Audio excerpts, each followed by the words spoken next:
የሰው ግርግር የዋጋው ክርክር የፀሐይ ቃጠሎ አራ አባት አንዴ ግዛኝ ቆሎ የሚል አሳዛኝ ልጅ የሴቶች መሽሙንሙን የሰፈር ጎረምሶች ድሮ ለከፋ ብቻ ምን አስለፋ በዚህ ሁላ መሃል ጉሊት ላይ ቁጭ ያለች ውዷ እናቴ ያለች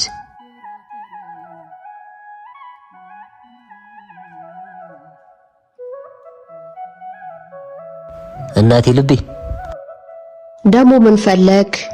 እኔ የሆነ ነገር ካልፈለኩ አንቺ ጋር አልመጣም ማለት ነው? እኔ አንተን ባህሪ መቻጣሁት እናቴ ትኑር አሁንስ በዛ እኔ እንዴት ብታስቢኝ ነው እኔ እናቴን ካየው ሰዓታት ቆየው ብዬ ናፍቆትሽ አንገብግቦኝ ነው መጣሁት ወይ ናፍቆት ያንገብግቦህ እኔ ልንገብገብልህ አሁን አየኸኝ አይደል በላ ሂዳ ልሂድ ናፍቄ አይደለ የመጣኸው አየኸኝ አይደለ በቃ ሂድ ምን መሰለሽ እናቴ ልቤ ናፍቀሽኝ ስመጣ እግረ መንገዴን 7 አመት ብትገጪኝ ብዬ ነበር አመድ ቡን ይበል አንተ ልጅ እናት እኮ የጉሊት ሰራተኛ እንጂ የድርጅት ኃላፊ አይደለችም እማዬ ደግሞ ፍቅረኛ ይላገኛት ስለሆነ እኮ ነው ፍቅረኛ ከመያዝ በፊት ስራ መያዝ አይቀድምም ነበር ያም ይሁን እሺ እቺን ፍቅረኛህን ግን መቼ ነው የምታስተዋውቀኝ አይ እናቴ እንዴት አድርጌ ላስተዋውቅሽ ሲያቀብጠኝ የሀብታም ልጅ ነኝ ብያት እሷ የምታውቀው እናቴ ወደ ውጪ ዕቃ ኤክስፖርት እንደምታረግ ለስራ ጉዳይ ወደ ውጪ እንደምትመላለስ ብዙ ጊዜ ሀገር ውስጥ እንደማትሆን ነው የኔዋ ምስኪን እናት ግን ስራዋ ምንድነው ሽንኩርት አለ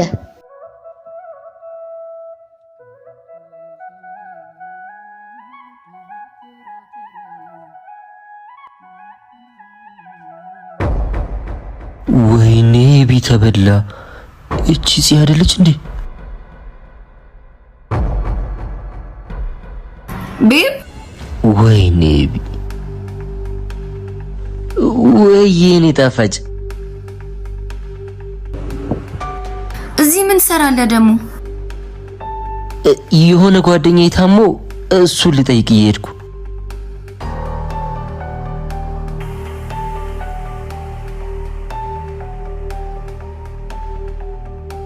ታመመ ሲሉኝ ቸኩዬ እኮ ጫማዬን እንኳን ሳልቀይር ነው የወጣሁት አቡሻ ወይኔ ቢተበላ አቡሻ አንተን ነው የምጠራው ምን ኧረ እኔን አይደለም እንሂድ በቃ ከዚህ አቡሻ ቆይ አንዴ ስጠራ አትሰማም እንዴ እሱ ነው አዎ ይቅርታ የት ነው የምታውቂው ማንን እሱን አዎ እሱማ ልጇ ጓደኛዬ ነው ምን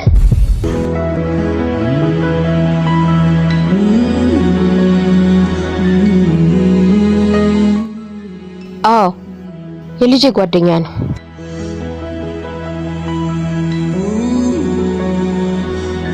በቃ እኔ ልሂድ ቸኩላለሁ በኋላ ደውልልኝ እሺ አምላካለ ጠንክር በርታ እድሌን ለኛለታ ላንተ ኮለው የመለፋው እንካየው የጠየከኝ ብርን ይኸውልሽ እናቴ ገብቶኛል ይቅር በይኝ እናቴ በቃ ሳላስበው አሸውኝ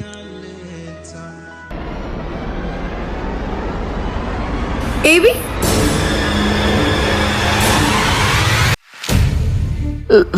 ፍቅር ሄደሻል ነበር እንዴ እኔማ ሳልገዛ የረሳሁት ዕቃ ስለነበር ነው የተመለስኩት ምን እየተካሄደ እንደሆነ ልታስረዳኝ ትችላለህ ይኸውልሽ እኔ ፍቅር ሌላ ጊዜ በሰፊው እናወራለን አሁን እሺ እቺ ሴትዮ ማናት ለምንድን ነው ይቅርታ ስጠይቃት የነበረው ሁሉንም ነገር ማወቅ ፈልጋለሁ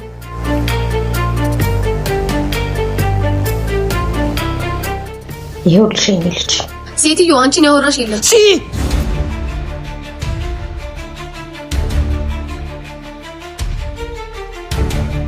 ምን ላንዲት ተራ ጉሊት ሻጭ እጅህን እኔ ላይ ልታነሳ እቺ ጉሊት ሻጭ እናቴ ናት ገባሽ ምን እሷ እናትህ እስካሁን ያውሽኝ ነበር ማለት ነው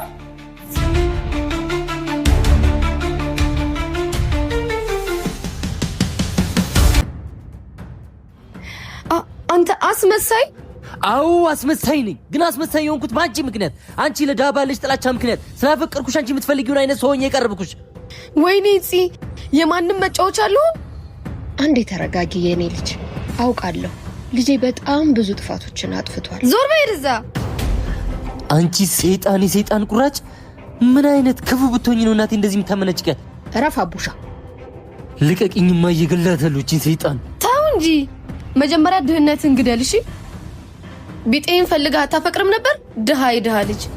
ምን አባሽ ነው ያልሽው? አቡሻ ወደ እኔ ዙር።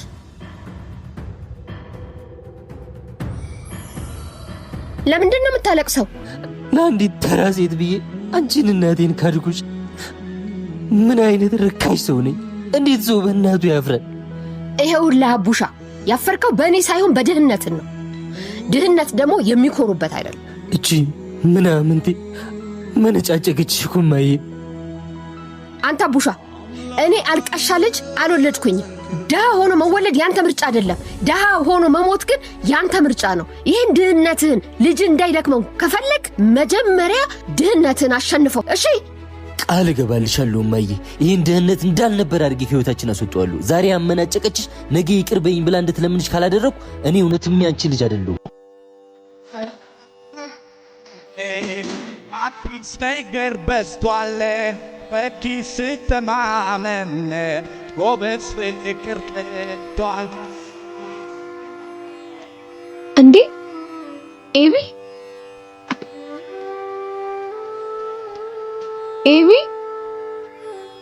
ኦ ሲ እንዴት ነሽ? ይገርማል፣ በጣም ተቀይረሃል። ወንድ ልጅ ይንገዳገዳል እንጂ ወድቆ አይቀርም ሲባል አልሰማሽም? እናቴ ልቤ መጣው፣ ግቡና ጠብቁኝ።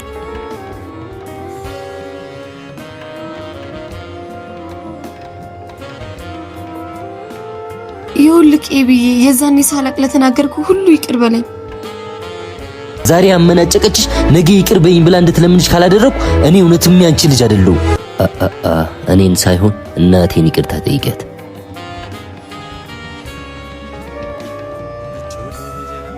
እናቴ ሳላስብ ለተናገርኩሽ ሁሉ ይቅር በይኝ።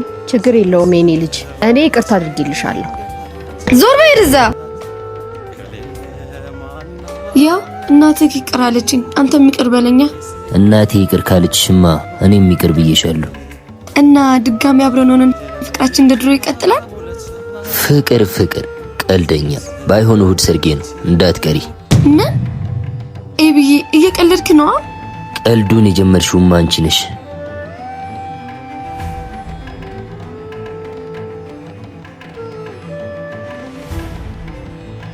ይኸውልህ እኔን ፂን አላወከኝም። በህይወቴ ተጫውተክ ምለቅ መስሏል። እገልሃለሁ። መጀመሪያ ድህነትን ግደል እሺ። መጀመሪያ ድህነትሽን ግደይ እማዬ። እንሂዳ።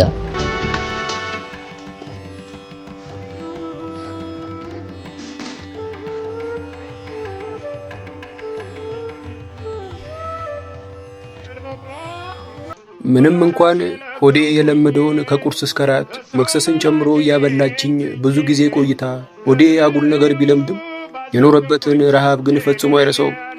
ጥጋብ ለምጄ ባህሪዬ ከስራዬ አባሮኝ የቤት እመቤት ሳይሆን የተከራይ እመቤት አድርጎኛል። ከቤት የምወጣው ለውሃ ሽንት ብቻ ነው። ጭቃውማ ካልበሉ ከየት ይመጣል? ከዛ ውጪ ግን ረሃቤን ተኝቼ ነው ማሳለፈው። ቤዛን ከነ ፍርፍሯና ከነ አሉባልታዋ አላናግራትም ብዬ ከተውኳት ሰነባብቻለሁ። እሷም ብትሆን እንደ ወትሮ ቤቴ መመላለስ ትታለች። አንድ ቀን እንደለመድኩት ረሃብ እያንገላታኝ ለሽንት ውሃ ወደ ሽንት ቤት ሊሄድ በሬን ስከፍተው ቤዛ በሬ ላይ ቆማ ተገጣጠምን። ቶሎ ብዬ በአይኖቼ የያዘችው ነገር ካለ ፍለጋ ገባው። ሆኖም ግን እጆቿ ወገቧን እንጂ ፍርፍር የጎረሰ ሳህን አልያዙም። በእጇ ደረቷን እየደበደበች ምስኪን ምን ነበር አርፈህ ከምሰጥክም ብትበላ ኖሮ በሚል አስተያየት ተመለከተችኝ። ታዲያ ምን ሆነህ ነው አለችኝ፣ መጎሳቆሌን ባይኗ እየገረመመች። ትንሽ ኑሮ አጎሳቆኛል፣ ከስራዬም ተባረሬያለሁ፣ ሌላ ስራ ማግኘትም አልቻልኩም አልኳት፣ እንድታዝንልኝ ሊያደርጋት በሚችል አነጋገር። ቤዛ ከልቧ እያዘነችልኝ ወደ ውስጥ እየገፋች አስገባችኝ። ቤቴን ዙሪያ ገባውን እየገረመመች ቆይ ለምን ቴሌቪዥኑን አሸጠው አለችኝ። አልሸጠውም አልኳት በደፈናው። መቼስ ልብስ ባይኖርህ ነው አይደለ መጽሐፍ መደርደሪያ ያደረከው? እሺ ለምን ቁም ሳጥኑን አሸጠው? አልሸጠውም። እሺ ወይ ደግሞ አልጋውን ሽጥና ፍራሹን መሬት ላይ አድርገህ ተኛ። አልተኛም። ለምን ለሚል ጥያቄ ማብራሪያ እንደፈለገች ሁሉ አተኩራ ተመለከተችኝ። ልበላም አልጠጣም ብዬ የገዛሁትን የቤቴን ዕቃማ አሁን ለመብላትና ለመጠጣት ብዬ መልሼ አልሸጠውም። ረሃብ ከገደለ በኋላ የቤት ዕቃ ምን ያደርግልሃል? ይልቅ ሸጠህ ህይወትን ብታስቀጥልበት መልካም ነው። አይዞሽ፣ ኑሮ ብዙ ጊዜ ማጅራቴን ብሎ ስለደፋኝ አሁን ድጋሚ አፈር ልሶ መነሳት አይከብድም። አይ እንግዲህ ከባለቤቱ በላይ ያወቀ ቡዳ ነው ላ እያሽሟጠጠች ከቤቴ ወጣች። ከወጣች በኋላ አልጋዬ ላይ በጀርባዬ ተንጋልዬ ያለችውን ደጋግሜ ያሰብኩት። ከባለቤቱ በላይ ያወቀ ቡዳ ነው። ባለቤቱ ራሱ ቡዳ ነው ማለት ነው። መለ ቡዳ በሆንኩና ኑሮ ከዚህ ወዲህ ሊያደርገኝ ያሰበውን ነገር ባወቅኩበት። ቁርበሬ ቢሞት ይገዛል ዳልቻ።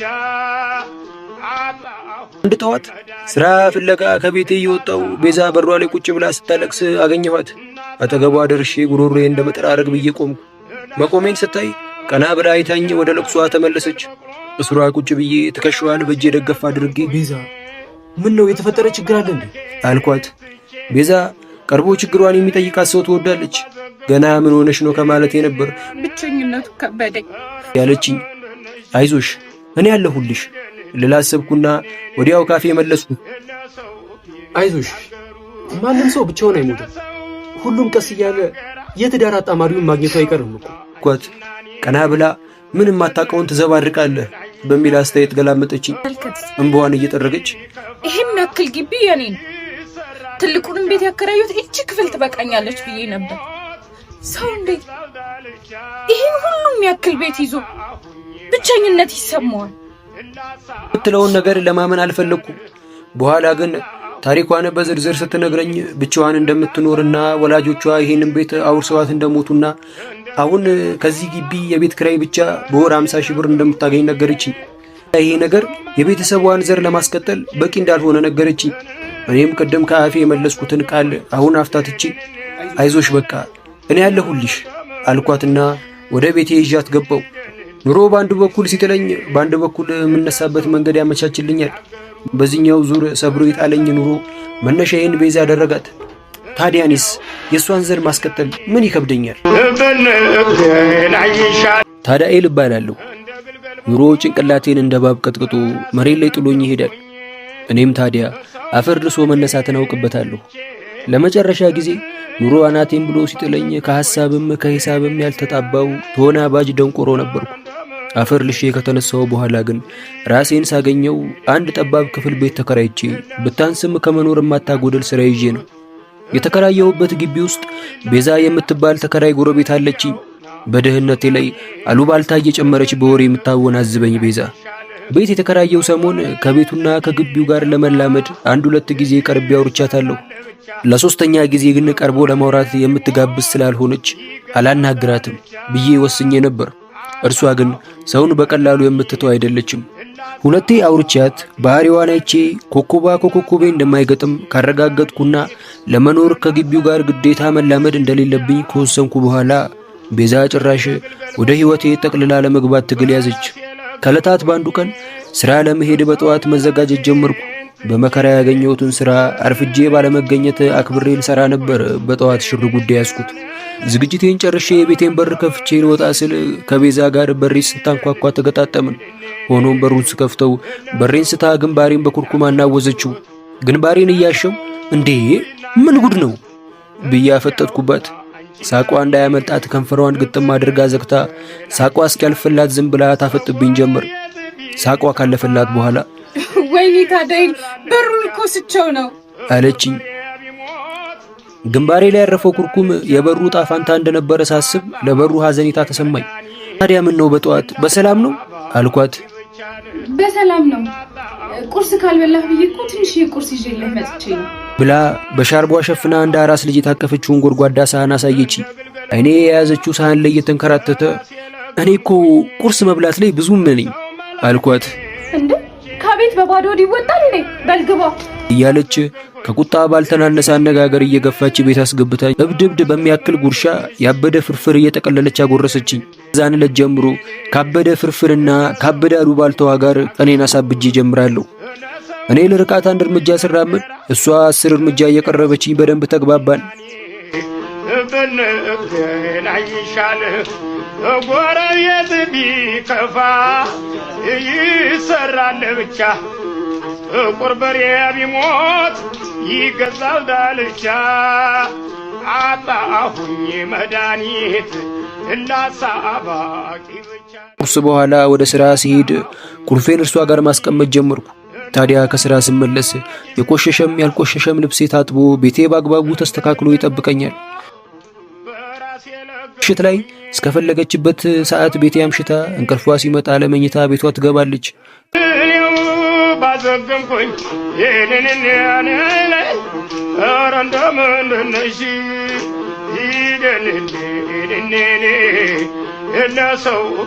ጠዋት ቁርስ ይዛ በሬን ታንኳኳለች። አንዱ ጠዋት ላይ እንደ ልማዷ ቁርስ ይዛ እስክትመጣ ሆዴን አስፍቼ እየጠበቅኳት ነው። በሬ ስንታኳኳ ዘልዬ ተነስቼ ከፈትኩት። በእጇ ምንም አልያዘችም። ገፍትራኝ ወደ ውስጥ ገብታ ኩርፏ ቁጭ አለች። ምን ሆነሻል ብሎ መጠየቅ ፈራሁ። ቄሱም ዝም መጽሐፉም ዝም ሆነ። ነገሩ መፋጠጥ፣ እየተያዩ አይን መስበር ብቻ። እኔስ የለመድኩት ነገር ቀርቶ አንደበቴን ዘጋው። እሷ ምን እንደ ኮፈሳት ማወቅ አጓጓኝ። በመሃል ገብቶ ዝምታውን የሚገረስሰው ሰው ጠፋ። የመጣው ይምጣ ብዬ ቤዛ ሰላም አይደለሽም እንዴ? አይደለሁም አለችኝ በደፈናው። አኳኋኗ ሰይጣን የሰፈረባት ነው የምትመስለው። ከኑሮዬ በላይ ያስፈራችኝ። ቆይ ምን ተፈጥሮ ነው? አንተ ነህ? እኔ ደግሞ ምን አደረግኩሽ? ምን እንዳልገባው ትሆናለህ? ይሄ ሁሉ ጊዜ ምንም ነገር አልገባኝም እያልክ ነው? የገባኝ ነገር ካለ ማሰብ ጀመርኩ። የገባኝ ነገር የለም። ያልገባኝንም ነገር አሰብኩት። ያልገባኝ ነገር ጭራሹኑ ሊገባኝ አልቻለም። ለምን ግልጽ አድርገሽ አትነግሪኝም? ከዚህ በላይ ምን ግልጽ የሆነ ነገር አለ? ተነስታ ወጣች። ቤዛን ከመጀመሪያውኑ መቅረብ እንዳልነበረብኝ አስብ ጀመር። ታዲያ የቤዛ ጸባይ መቀየር ሳይሆን የሚያብከነክነኝ የለመድኩት የፍርፍር ቁርስ ከነጉርሻው መቅረቱ ነበር። ይህን እያሰብኩ ቤዛ ትልቅዬ ጎድጓዳ ሳህንና ፔርሙዝ ይዛ በሬን ከፍታ ገባች። ምንድነው እሱ አልኳት። ትልሹ አንሶብህ አይደል? እሺ ደግሞ በትልቁ ከገባህ እንሞክረው። ፔርሙዝም አለ። እንደ ግልገል በቅሎ የወንድነቴን አመጽ የቤዛ ልጅ መውለድ ፍላጎት ላይ ወጣዋለሁ ብዬ በራሴ ተማምኜ ነበር። ለካንስ የኔ የወንድነት አመጹ ከኑሮ ጋር ብቻ ነው። ቤዛ ነገሬን ሳትመረምር ወዲያው ለመጋባት ወሰነች። ከቤዛ ጋር 7 ወራትን በትዳር ህይወት ውስጥ ኖርን። ታዲያ ህይወታችን ነጋ ብጥብጥ ጠባ ብጥብጥ ሆነ። ያገሩት ለሰው ይናገራል እንዲያው አንቺና እኔ ብንገናኝሻል ጎረቤት ቢከፋ። ነገሩስ እንዲህ ነው።